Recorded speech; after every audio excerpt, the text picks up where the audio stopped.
1 കൊരിന്ത്യർ ലേഖനം 2-ാം അധ്യായം 2-ാമത്തെ വാക്യം. ക്രൂശിക്കപ്പെട്ടവനായ യേശുക്രിസ്തുവിനെ അല്ലാതെ മറ്റൊന്നും അറിയാത്തവനായി നിങ്ങളുടെ ഇടയിൽ ഇരിക്കണം എന്ന് ഞാൻ നിർണയിച്ചു. 1 കൊരിന്ത്യർ 2-ാം അധ്യായം 2-ാമത്തെ വാക്യം സുവിശേഷത്തിൻ്റെ കേന്ദ്രബിന്ദുവിനെ കാണിക്കുന്നു. ക്രിസ്തുവിൻ്റെ ക്രൂശിലെ മരണം പഴയ നിയമത്തിലെ ബലികളും പ്രവചനങ്ങളും അടിവരയിടുന്ന സത്യമാണ്. ഉൽപ്പത്തി പുസ്തകം 22-ാം അധ്യായം അബ്രഹാം തൻ്റെ ഏകമകനെ ബലി കൊടുക്കാൻ തുനിഞ്ഞതും പകരം ദൈവം ഒരു ആട്ടിൻകുട്ടിയെ നൽകിയതും ക്രൂശിക്കപ്പെട്ട ക്രിസ്തുവിൻ്റെ വലിയൊരു നിഴലാണ്.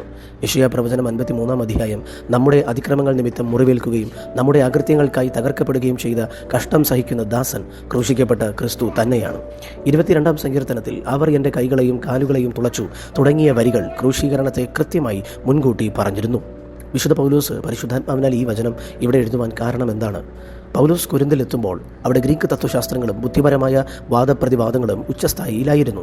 ആളുകളെ ആകർഷിക്കാൻ തനിക്ക് വാക്ചാതുര്യമോ ലോകജ്ഞാനമോ ഉപയോഗിക്കാമായിരുന്നു. എന്നാൽ ആത്മരക്ഷയ്ക്ക് ലൗകിക ജ്ഞാനമല്ല, മറിച്ച് ക്രിസ്തുവിൻ്റെ പ്രായശ്ചിത്ത മരണം മാത്രമാണ് പോംവഴി എന്ന് അദ്ദേഹം അറിഞ്ഞു. തർക്കങ്ങളല്ല, മറിച്ച് ക്രിസ്തുവിൻ്റെ സ്നേഹവും യാഗവുമാണ് സഭയെ പണിയേണ്ടത് എന്ന് ബോധ്യപ്പെടുത്താനാണ് അദ്ദേഹം ഈ ഏക ലക്ഷ്യം ഇവിടെ പ്രഖ്യാപിച്ചത്.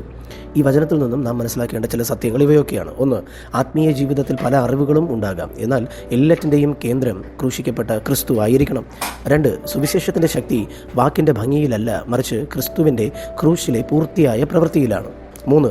ഞാൻ നിശ്ചയിച്ചു എന്ന് വിശുദ്ധ പൗലോസ് പറയുന്നത് പോലെ ലോകത്തിൻ്റെ ശ്രദ്ധ തിരിക്കലുകൾക്കിടയിലും ക്രിസ്തുവിൽ മാത്രം ശ്രദ്ധ കേന്ദ്രീകരിക്കാൻ നമുക്ക് കഴിയണം. ചുരുക്കത്തിൽ അറിവുകൾ പലതുണ്ടെങ്കിലും മനുഷ്യനെ മാറ്റുന്നത് ക്രിസ്തുവിൻ്റെ ക്രൂശിലെ സ്നേഹമാണ്. സങ്കീർണതകളല്ല, ക്രിസ്തുവാണ് നമ്മുടെ സന്ദേശം. ഈ വചനത്താൽ ഇന്ന് ദൈവം നമ്മെ ധാരാളമായി സഹായിക്കുമാറാകട്ടെ. ആമേൻ.